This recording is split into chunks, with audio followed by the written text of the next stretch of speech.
Dalam kitab Fiqh Sirah, qala Syekh Ahmad Sa'id Ramadan Al-Buti rahimahullah rahmatal abrar, al-qismu tsalits min al-bi'tsati ila al-hijrah. Perjalanan sirah Nabi daripada bi'tsah ila al-hijrah. Al-bi'tsah maksudnya kenabian. Huwa alladhi ba'atha fil ummiyyin rasulan minhum. Huwa alladhi ba'atha. Ba'atha maksudnya mengutus. Maka bila disebut bi'tsah artinya bermula diutusnya Rasulullah ila al-hijrah, sampai kepada hijrah. Nabi diutus oleh Allah di usia 40 tahun dan Nabi berhijrah setelah 13 tahun berada di Mekah. Berarti Nabi ketika berhijrah usianya 53 tahun. Usia 40 bi'tsah, diangkat menjadi Nabi. Kemudian hijrah setelah 13 tahun dari bi'tsah. 40 tambah 13, 53. Di usia 53 beliau berhijrah daripada Mekah ke Madinah. Marahil ad-da'wah al-islamiyah fi hayat Nabi sallallahu alaihi wasallam, beberapa fasa yang dilalui di dalam dakwah Islam dalam kehidupan Rasulullah sallallahu alaihi wasallam.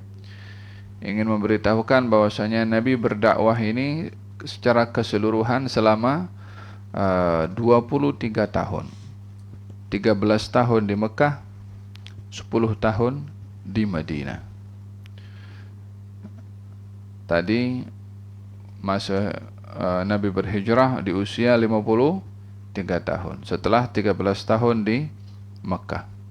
Kemudian 10 tahun di Madinah. Berarti 53 tambah 10, 63 tahun. Di usia 63 tahun wafat baginda Rasulullah sallallahu alaihi wasallam. Jadi usia dakwah, usia kenabian, usia bi'tsah Rasulullah sallallahu alaihi wasallam itu selama 23 tahun. 13 tahun di Mekah dan 10 tahun di Madinah. Semua 23 tahun. Dalam fasa 23 tahun Nabi berdakwah atau umurnya dakwah itu 23 tahun dibagi kepada beberapa fasa, beberapa keadaan. 23 tahun Nabi berdakwah itu apa saja bentuk dakwahnya? Bagaimana Nabi berdakwah? Ini tajuk yang ada dalam kitab ini. Katanya, marrat ad-da'wah al-islamiyyah fi hayatihi sallallahu alaihi wasallam منذ بعثته ila wafatihi bi 4 marahil. Ada 4 tahapan, 4 fasa Nabi berdakwah. yakni macam-macam dakwahnya Nabi selama 23 tahun itu dibagi kepada 4 fasa. Fasa yang pertama, al-marhalatul ula ad-da'wah sirran wastamarrat 3 sanawat. Nabi berdakwah selama 3 tahun dalam keadaan rahasia, dalam keadaan senyap-senyap, sembunyi-sembunyi, selama 3 tahun. Maksud daripada sembunyi-sembunyi, maksudnya dakwah secara fardiyah, secara person, orang demi orang. Dia bukan terus terang-terangan di hadapan orang ramai, satu demi satu, 2 orang, 3 orang, macam tu. Al-marhala al-thaniyah ad-da'watu jahran wa bil lisani faqat wastamarrat ila al-hijrah. Fasa yang kedua dalam dakwah adalah dakwah jahran, secara terang-terangan, wa bil lisan, dan dakwah terang-terangan ini dengan lisan sahaja. Maksudnya dengan lisan, bukan dengan pedang, bukan dengan perang, bukan dengan jihad. Dakwah yang kedua ini berlangsung sampai hijrah, sampai hijrah ke Madinah. Berarti kalau tadi saya katakan bahwasanya Nabi berada di Mekah selama 13 tahun, kan, sampai Nabi berhijrah. Dari 13 tahun ini diambil 3 tahun dakwah secara rahasia. Maka ada baki berapa tahun sampai ke hijrah? 10 tahun. Jadi 3 tahun Nabi dakwah secara rahasia, 10 tahun Nabi berdakwah secara terang-terangan hanya dengan lisan. Maksudnya dengan lisan tidak ada peperangan, tidak ada jihad. Kemudian yang ketiga, ad-da'watu jahran ma'a qitalil mu'tadina wal badi'ina bil qitali aw syarr wastamarrat hadhihi al-marhala ila am sulhil Hudaybiyah. Fasa yang ketiga adalah dakwah terang-terangan, yakni dengan lisan diiringi dengan perang kepada mereka yang memulai dalam peperangan atau kepada mereka yang melangkahi atau melampaui batas dalam mengganggu dan menyakiti kaum muslimin. Maka fasa ketiga ini, dakwah secara lisan terang-terangan diiringi dengan peperangan kepada orang yang memulai perang. Bukan kaum muslimin yang memulai, tapi pihak musuh yang memulai. Jadi dalam ini namanya jihad ad-difa' an nafas atau self defense, yakni membela diri karena diperangi. Ini bermula daripada hijrahnya Nabi sampai sulhul Hudaybiyah.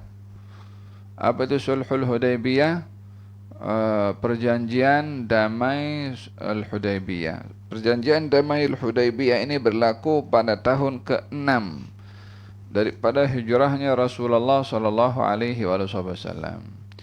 Kalau Nabi berhijrah kemudian tahun ke-6 daripada hijrahnya Nabi, berarti setelah 6 tahun Nabi berhijrah barulah berlaku yang namanya perjanjian damai Hudaybiyah. Berarti dakwah yang ketiga ini, yaitu dengan lisan dan juga dengan perang membela diri, berlangsung selama 6 tahun daripada hijrah sampai perjanjian damai Hudaybiyah. Dan yang keempat adalah al-marhalah ar-rabi'ah ad-da'watu jahran ma'a qitali kulli man waqafa fi sabil ad-da'wah aw imtana'a 'an ad-dukhul fil islami ba'da fatrat ad-da'wati wal i'lam minal musyrikina wal malahidati awil wathaniyin. Fasa yang keempat adalah dakwah secara terang-terangan dengan lisan diiringi dengan peperangan kepada sesiapa yang menjadi penghalang kepada dakwah ini untuk tersebar. Karena dakwah hukumnya wajib. Bila ada yang menghalang, maka yang menghalang ini diperangi. Tujuannya untuk tidak menjadi penghalang kepada dakwah. Dengan demikian, fasa yang keempat ini adalah fasa di mana setiap halangan yang menghalang dakwah itu dicegah atau diperangi supaya tidak menjadi penghalang. Karena setiap penghalang yang menghalang dakwah itu kalau dibiarkan, maka dakwah tak akan tersebar sebab dihalang oleh orang itu, oleh kelompok itu. Sementara dakwah hukumnya wajib. Ini bermula daripada sulhul Hudaybiyah sampai berterusan, karena setelah itu sudah wafatnya Rasulullah dan hukum tetap dengan apa yang sudah didedahkan oleh Nabi SAW sehingga kewafatan beliau. Jadi ada berapa fasa dalam dakwah ini? Ada 4 fasa. Dakwah secara rahasia 3 tahun, dakwah terang-terangan dengan lisan selama 10 tahun, dakwah dengan lisan dan juga dengan perang membela diri selama 6 tahun. Yang terakhir adalah dakwah dengan lisan dan memerangi setiap yang menjadi penghalang tersebarnya dakwah. Itulah 4 fasa di dalam dakwah junjungan Nabi Muhammad sallallahu alaihi wasallam. Ad-da'watu sirran, dakwah secara rahasia.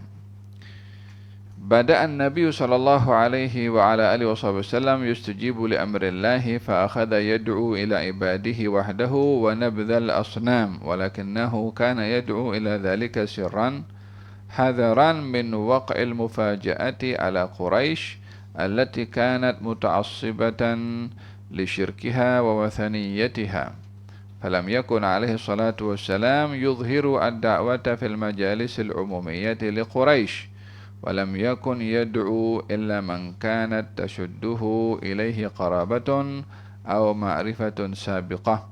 Nabi memulai merespon seruan Allah untuk berdakwah, yaitu mengajak manusia supaya meninggalkan sembahan mereka kepada berhala. Lalu akan tetapi baginda Rasulullah berdakwahnya secara rahasia karena khawatir dikesan oleh orang-orang Quraisy yang ta'assub dalam dalam sifat syirik mereka menyembah berhala, dan baginda Rasulullah tidak mendedahkan dakwah itu secara terbuka, melainkan beliau fokus kepada ahli keluarga atau teman dan orang-orang yang dikenali oleh beliau. Yakni permulaan dakwah Nabi mula daripada kerabat dan juga orang-orang yang Nabi kenal rapat. Dalam pembahasan yang lalu, ketika baginda Rasulullah SAW mendapat perintah dari Allah untuk menyampaikan dakwah, ya kan? Apa ayatnya itu? Ya ayyuhal muddathir qum fa'anzir wa rabbaka fakabbir wa thiyabaka fatahhir wa rujza fahjur. Ayat sampai di situ ketika Jibril datang kali yang kedua. Setelah kali pertama Sayyidina Jibril datang membawa surat Iqra, kemudian terhenti wahyu itu lebih kurang selama 6 bulan, tidak ada turun sama sekali kepada Nabi selama 6 bulan. Yang kedua, setelah 6 bulan turunnya wahyu Iqra, turun wahyu ya ayyuhal muddathir qum fa'anzir. Wahai orang berselimut. Waktu itu Nabi sedang berselimut karena setelah melihat Jibril, Nabi itu menggigil dan kembali ke rumah dan minta diselimuti.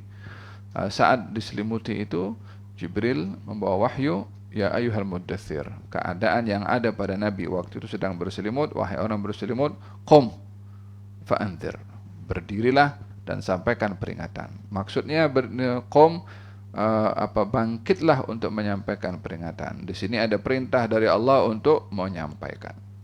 Bermula daripada perintah Allah qum fa'anzir, bangkitlah dan sampaikanlah peringatan, Nabi mula untuk berdakwah sesuai dengan perintahnya Allah Subhanahu wa taala.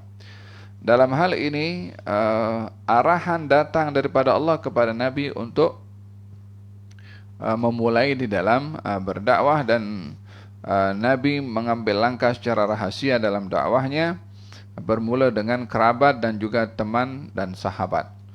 Apa sebab dengan kerabat dan teman sahabat? Disebabkan oleh kerana kerabat sudah ada kasih sayang dulu, teman pun sudah kenal dulu. Jadi yang namanya teman atau kerabat, karena sudah rapat hubungan, sudah silaturahim, nampak orang ini baik, nampak orang ini jujur, nampak orang ini penuh kasih sayang, jadi mudah untuk kita mempengaruhi kepada kerabat karena ada hubungan kasih sayang.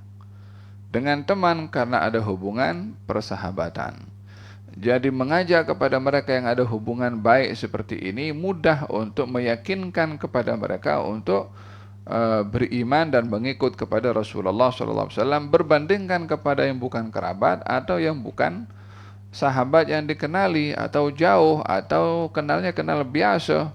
Nabi justru fokus kepada orang yang kenal rapat seperti Sayyidina Abu Bakar As-Siddiq. Oleh sebab itu ketika Nabi setelah mendapatkan perintah dan disampaikan kepada Sayyidina Abu Bakar tak ada banyak soal, terus beriman kepada baginda Rasulullah. Ketika mengajak kepada Siti Khadijah dan juga Sayyidina Ali waktu itu, terus beriman. Apa sebabnya? Sebab sudah kenal dan tahu siapakah Rasulullah SAW. Maka katanya wa kana fi awail man dakhala al-islam min haula Khadijah binti Khuwailid radhiyallahu anha wa Ali bin Abi Talib wa Zaid bin Haritha maulahu alaihi salatu wassalam wa mutabannahu wa Abu Bakar bin Quhafa wa Uthman bin Affan wa Zubair ibn al-Awwam wa Abdurrahman bin Auf, Sa'ad bin Abi Waqqas wa ghairihim radhiyallahu anhum. Itu tadi nama-nama yang pertama beriman. Kaitannya daripada nama-nama itu, Siti Khadijah kerabat, Sayyidina Ali kerabat, Zaid bin Haritha kerabat sebab hidup di rumahnya Nabi dan menjadi anak angkatnya Nabi SAW. Sayyidina Abu Bakar sahabat, Uthman sahabat, Zubair sahabat, Abdurrahman bin Auf sahabat, Sa'ad bin Abi Waqqas pun juga sahabat. Jadi yang beriman waktu itu antara kerabat dan juga sahabat rapat Nabi SAW. Kita mengambil hikmah di sini bagaimana kita menjadi sebab manfaat kepada kerabat dan kita menjadi sebab manfaat kepada sahabat dalam memberikan petunjuk dan hidayah. Sebaik-baik kerabat adalah yang memberi manfaat kepada kerabatnya dalam hal kebaikan. Sebaik-baik sahabat yang banyak memberikan manfaat kepada sahabatnya dalam kebaikan. فهمتم فكان هؤلاء يلتقون بالنبي صلى الله عليه وسلم سرا وكان أحدهم إذا أراد ممارسة عبادة من العبادات ذهب إلى شعاب مكة يستخفي فيها عن أنظار قريش.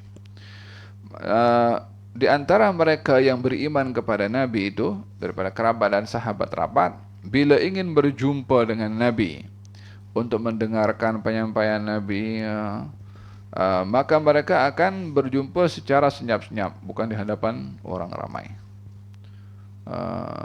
Dan kalau mereka ingin beribadah, mereka pergi ke dalam jauh sikit yang tak dipandang orang. Di situ mereka beribadah kepada Allah, salat. Mereka waktu itu ada salat ikut cara yang awal sebelum 5 waktu yang diwajibkan setelah setelah peristiwa Isra dan Mi'raj. Ada mereka melakukan salat sebelum itu. Namun mereka bila salat mereka melakukan secara sembunyi-sembunyi. Walaupun Ka'bah ada di situ, Masjidil Haram ada di situ kan, maksud itu kan Ka'bah ada kan. Tapi mereka tidak pergi ke di hadapan Ka'bah terus Allahu Akbar macam itu. Dan masa itu mereka ketika salat itu masih menghadap ke Baitul Maqdis. Masih menghadap ke Baitul Maqdis. Di mana mereka salat? Di tempat yang tak ada orang nampak. Kadang-kadang di rumahnya pun takut nak salat. Apa sebabnya? Di sana kerabat yang belum masuk Islam masih ramai. Jadi mereka takut salat di rumah nanti orang nampak. Jadi mereka pergi menjauh, pergi syu'ab, yakni jalan-jalan sembunyi di Mekah. Di situ mereka salat dalam keadaan ketakutan untuk diketahui. Ini marhalah fasa yang pertama pada dakwahnya Rasulullah sallallahu alaihi wasallam. Naam. ثم لما أربى الذين دخلوا في الإسلام على 30 ما بين رجل وامرأة. طيب. Kenapa dalam hal ini baginda Rasulullah sallallahu alaihi wasallam berdakwah secara rahasia dan mereka yang beribadah melakukannya secara sembunyi-sembunyi dan senyap-senyap. Dalam hal ini tujuannya adalah yang pertama mengambil sebab, yaitu mengelak daripada perkara buruk terjadi. Kalau terang-terangan, mungkin orang yang melihat akan melihat ini perbuatan menyimpang dan dianggap satu perbuatan yang salah sehingga orang atau masyarakat boleh memudaratkan dan menyakiti. Maka dengan demikian diperintahkan kita untuk mengambil sebab dengan mengelak daripada perbuatan atau perkara buruk terjadi kepada dirinya. Hal ini dianjurkan di dalam Islam untuk kita tidak boleh meletakkan diri di tempat yang boleh mengundang mudarat. Kita tidak boleh melakukan sesuatu yang boleh memudaratkan kepada diri sendiri. Allah Subhanahu wa taala berfirman, la dharara, baginda Rasulullah sallallahu alaihi wasallam bersabda, la dharara wala dhirar. Allah Subhanahu wa taala berfirman, wala tulqu biaidikum ila at-tahlukah. Kamu jangan campakkan diri kamu kepada kebinasaan. Larangan mencampakkan diri kepada kebinasaan macam-macam. Bunuh diri, kebinasaan. Melukai diri sendiri, kebinasaan.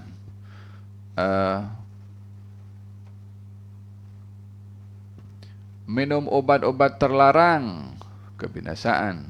Minum arak, kebinasaan. Mencampakkan diri yang boleh melukai pun kebinasaan. Apa saja bentuk kebinasaan, melukai, memudaratkan kepada diri sendiri adalah hal yang dilarang. Wala tulqu biaidikum ila at-tahlukah. Oleh sebab itu kita tidak boleh karena stres atau karena marah atau karena depresi melakukan hal yang memudaratkan. Wa fil hadits dinyatakan laisa minna man syaqqal juyuba wa latamal khudud. Bukan golongan kami orang yang koyak-koyak baju dan pukul-pukul diri. Kalau dalam keadaan susah ada musibah, ya kan, ada orang yang sampai memukuli dirinya. Dilarang. Apa sebabnya? Wala tulqu biaidikum ila at-tahlukah. Kamu tidak boleh mencampakkan diri kamu kepada hal-hal yang memudaratkan. Faham dong? Kemudian yang kedua, hadis Rasulullah, la darara wa la dirar. Tidak ada bahaya dan tidak ada yang membahayakan. Ada beberapa maksud di sini. Maksudnya kita dilarang melakukan bahaya kepada diri sendiri atau kepada orang lain, dan kita dilarang mengundang bahaya. yakni perbuatan kita mungkin biasa atau mungkin baik, tapi kalau mengundang bahaya, di sini juga tidak diperbolehkan. Faham dong? Hal-hal yang mengundang bahaya. Rokok contohnya, mungkin hari ini tak apa, tapi dia boleh mengundang bahaya. Dan dalam hal ini kaidahnya adalah mengelak daripada mudarat terjadi. Kenapa baginda Rasulullah berdakwah secara rahasia? Adalah yang pertama, mengambil sebab, yaitu langkah-langkah yang mudah untuk dilakukan dan mengelak daripada perkara mudarat terjadi. Mungkin seseorang akan berpikir, ini kan dakwah kan agamanya Allah, kan Allah itu kan Nabi adalah Rasulnya Allah, pastilah Allah itu menjaga Nabi. Jadi kalau Nabi berdakwah terang-terangan pun juga orang-orang Quraisy tidak mungkin dapat membunuh kepada Nabi, sebab Nabi itu Rasulnya Allah, mesti dijaga oleh Allah. Nah, pasti dijaga oleh Allah Subhanahu wa taala. Tetapi Nabi ingin mengajarkan kepada umatnya, bila ingin melakukan sesuatu dengan mengambil sebab. Bukan hanya dengan punya semangat, bukan hanya punya niat baik, tapi tidak mahu mengambil sebab. Faham dong? Orang berada dalam keadaan sakit. Dia kata sakit ini daripada Allah. Ubat pun daripada Allah. Kalau begitu tak perlu pergi dokter. Sebab bukan dokter kasih sembuh. Allah yang boleh kasih sembuh, bukan dokter. Tak perlu pergi ke klinik. Tak perlu beli obat, beli farmasi. Salah. Walaupun dalam mengatakan yang menyembuhkan sakit itu Allah, betul. Datangnya penyakit pun dengan izinnya Allah, betul. Tetapi meninggalkan sebab untuk berubat, itu salah. Seperti mana kita berkeyakinan bahwasanya yang maha menyembuhkan itu adalah Allah, dan tidaklah berlaku apapun termasuk berlakunya penyakit itu juga dengan izinnya Allah, kita pun juga mengambil sebab karena itu perintahnya Allah. Tadawaw fa innallaha ma anzala da'an illa wa anzalahu dawa. Pergilah kamu berubat, karena Allah tidak menurunkan penyakit kecuali Allah juga menurunkan obat. Jadi disuruh kita pergi berubat. Apa sebabnya? Ya sebab. Yang sembuhkan kita obat ke? Bukan. Yang sembuhkan kita dokter ke? Bukan. Lalu kalau begitu untuk apa pergi dokter? Sebab. Untuk apa pergi beli obat? Sebab. Faham dong? Untuk apa kita berdoa untuk sembuh? Sebab. Doa sebab, dokter sebab, beli obat pun sebab, orang mau sehat dengan exercise sebab, menjaga makanan pun sebab, tidur supaya badan itu cergas sebab, semuanya adalah asbab. Namun kita diperintahkan untuk tetap bergantung bahwasanya yang menyembuhkan, yang memberi afiah adalah Allah Subhanahu wa taala, bukan exercise, bukan makanan yang bergizi, bukan vitamin. Kesemua itu adalah asbab. Jadi masing-masing ditempatkan di tempatnya. Yang namanya sebab diletakkan itu adalah sebab. Jangan pula berubah dengan meyakini dokter itu yang menyembuhkan saya. Tidak juga. Obat itu memang bisa menyembuhkan dengan segera. Tidak juga. Faham dong? Jadi meletakkan suatu tempat pada tempatnya. Baginda Rasulullah ketika berdakwah secara rahasia adalah sebagai sebab. Faham dong? Nah, lamma arba alladhina dakhalu fil islami ala 30. Macam kalau orang meninggalkan sebab itu kan, dia kata apa? Siapa yang menciptakan kenyang? Allah Subhanahu wa taala bagi kenyang. Siapa yang boleh menghilangkan haus dan dahaga? Allah Subhanahu wa taala. Kalau bagi orang yang tidak mau mengambil sebab, coba jangan makan. Kan yang menciptakan kenyang itu Allah Subhanahu wa taala. Dengan dia pun tinggalkan makan. Sekejap lagi nampak air sejuk, kan jus fresh orange kan. Nampak dia punya apa itu? Embunnya nampak sejuk fresh dengan aisnya. Musim panas lagi. Oh. Ya kan? Wala jus tembikai ke goyang dia punya bunda terlalu dah banyak kali dah pasal dia haus ya.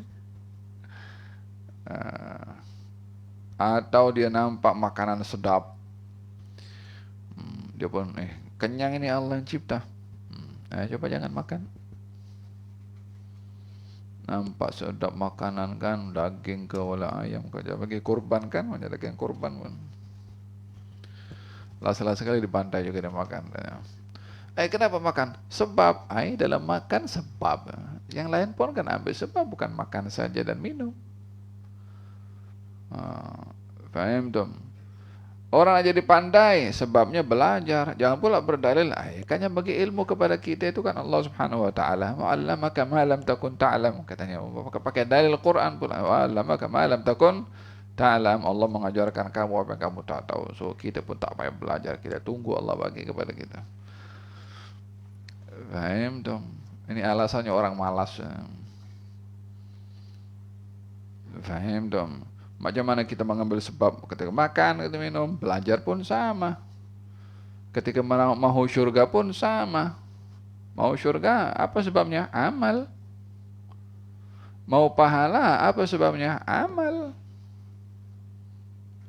Wa ja'alna likulli syai'in sababa. Kami jadikan segala sesuatu dengan bersebab, tapi tidak bergantung kepada sebab.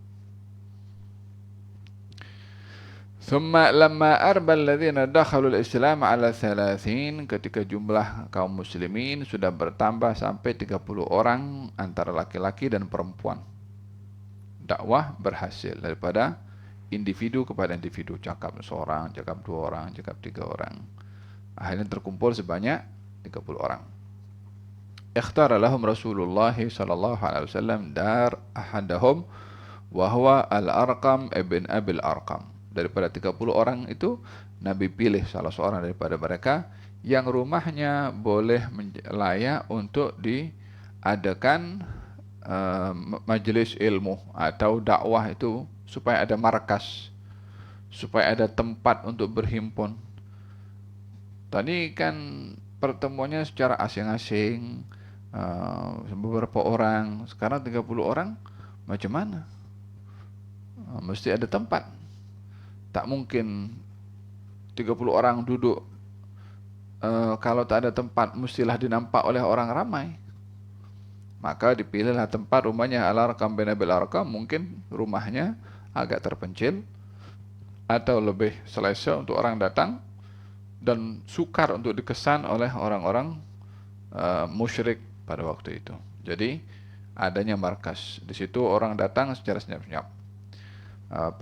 Kedatangannya bukan serentak 30 orang datang macam tu. Ditentukan time tertentu untuk datang. Datangnya secara berasingan. Satu datang jam sekian, jadi tak nampak 30 orang sekaligus. Kesemua itu sebagaimana saya katakan adalah sebagai sebab untuk mengelak daripada dikesan oleh kaum musyrikin.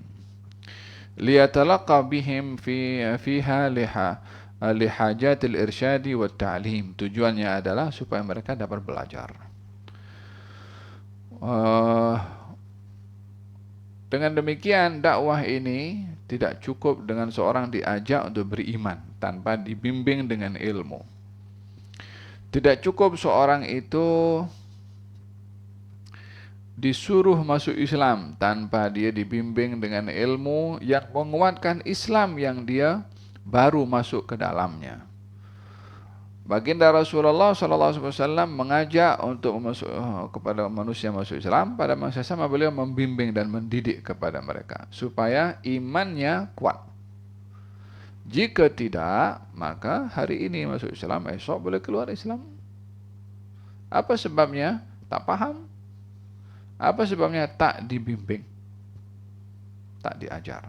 Maka baginda Rasulullah memilih markas untuk ta'lim di rumahnya Al-Arqam bin Abil Arqam. Tujuannya adalah agar supaya orang yang beriman itu belajar supaya makin kuat imannya, istiqamah imannya, dan terpelihara daripada murtad atau terpesong kepada kesesatan.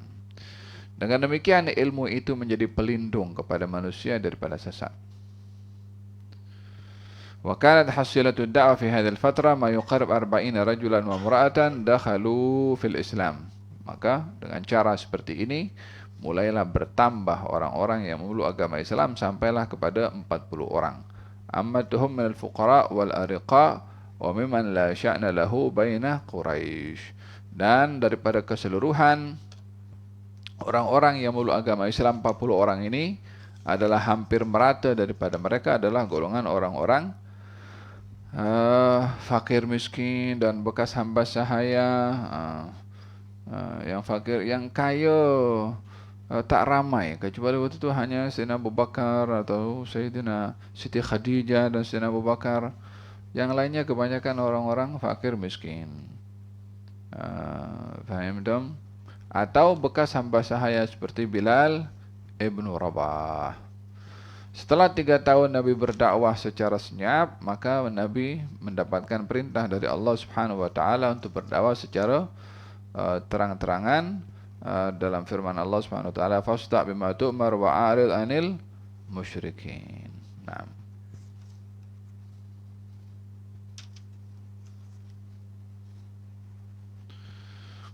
Menjadi persoalan kenapa yang beriman kepada Nabi di awal-awal itu adalah golongan orang-orang yang orang-orang fakir dan miskin tadi.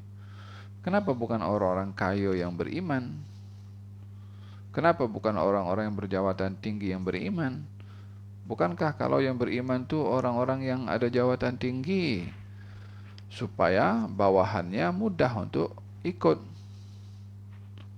Ya kan, kalau kita tengok dalam perjalanan dakwah Islam ke Nusantara, yang rajanya memulai masuk Islam, rakyatnya mudah mengikut dengan rajanya untuk memeluk agama Islam. Ya kan? Pada permulaan abad yang ke berapa, yang ke 14, masa Melaka dipimpin oleh Parameswara dan ada pendakwah yang menyampaikan dakwah, akhirnya Parameswara masuk Islam, maka rakyat pun masuk Islam. Satu masuk Islam daripada yang berkuasa, raja, sultan, maka rakyat masuk Islam. Ya, ada kalanya bila itu terjadi seperti di Nusantara ini, yang lainnya memeluk agama Islam karena kemudahannya untuk berhadapan uh, dengan raja, dengan sultan, dan itu adalah satu peristiwa yang didahului dengan mukaddimah, bahwasanya sultan itu sendiri atau permiswara waktu itu yang ada isyarat untuk dia mengenali tentang Islam melalui mimpinya, sehingga dia ketika berjumpa dengan seorang pendakwah yang datang dan melihat apa yang dilakukan oleh pendakwah itu daripada salat yang dilakukan seperti mana dilihat olehnya dalam mimpinya, maka mudahlah bagi dia untuk memeluk agama Islam. Tapi jika tidak ada mukaddimah seperti tadi, sukar orang yang punya kedudukan atau jawatan atau kekuasaan untuk ikut kepada orang lain. Namanya orang dia berkuasa, dia mau diikuti, bukan ikut. Sementara baginda Rasulullah kalau berdakwah kepada para penguasa pada waktu itu yang dikenali dengan kejam dan sombong dan arogan, kalau diajak berdakwah mungkin akan menolak. Bahkan kebanyakan menolak. Buktinya dalam Quranul Karim Allah ketika menceritakan tentang Fir'aun ketika diajak beriman oleh Nabi Musa, dia langsung tolak. Ya, ini kena melihat, aku kedudukan dikit akan kedudukan engkau. Oleh karena orang-orang seperti ini sukar dicapai dalam dakwah, pertama, maka Nabi Muhammad berdakwah bukan langsung kepada pembesar-pembesar Quraisy, tapi kepada orang-orang fakir, miskin, dan bekas hamba sahaya, karena mereka tidak ada sesuatu yang menghalang mereka untuk mengikut daripada jawatan daripada keuangan sebab mereka orang busata, mereka orang sederhana. Tidak ada yang menghalang mereka untuk mengikuti, la harta wala kedudukan, sehingga ketika melihat Nabi orangnya baik, jujur, betul, dikenali dengan orang yang berbudi pekerti yang baik, mudah untuk mengikut kepada Rasulullah SAW. Oleh sebab itu hampir merata para anbiya dalam berdakwah yang beriman itu kalangan orang-orang fakir miskin. Apa sebabnya? Karena tak ada penghalang yang menghalang mereka daripada kekuasaan ataupun keuangan untuk mengikut kepada orang lain. Beza dengan orang yang ada kedudukan, baik itu berupa harta atau kekuasaan. Demikian dakwah sirran yang dilakukan oleh Nabi sallallahu alaihi wa ala alihi wasallam. Wallahu taala a'lam bis-shawab. Kita akan sambung dakwahnya Nabi secara terang-terangan setelah dakwah secara rahasia pada pertemuan akan datang insyaallah.